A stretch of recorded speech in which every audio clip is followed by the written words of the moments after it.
Wow!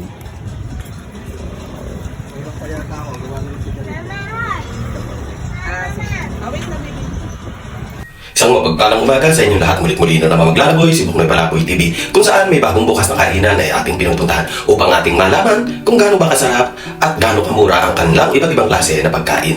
Tara na dito sa Calo Bay, Laguna. Malapit lamang po sa Aplayan kay Ganda, San Antonio Bay, Laguna. Boundary lang po siya, kaya hindi po kayo maliligaw.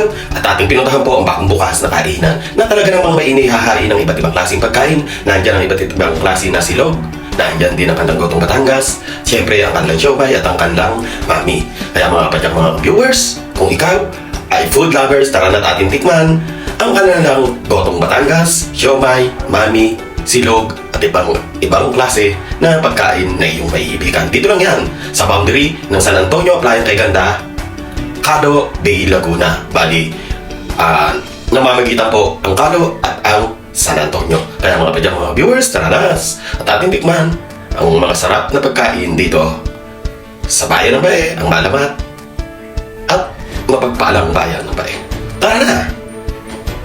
Kaya guys, kung ikaw ay bago pa lamang sa aking channel, huwag kalimutang pindutin ang notification bell upang mag-updated sa mga bagong video na ina-upload ko. Kaya guys, don't forget to like, share, and follow Suberhel de Castro and Buknoy Palaboy TV na nag-iiwan muli ng isang kasiban na tumakbo ng matulin at nagmamadaling mag-subscribe sa akin. Lahat kayo ay pagpapalay ko, ikaw bago pa lamang sa aking channel. Huwag kalimutang pindutin ang notification bell upang mag-updated sa mga bagong video na ina-upload ko. Kaya guys, don't forget to like, share, and subscribe. Buknoy Palaboy TV. Isang mapagpalang umaga sa inyong lahat.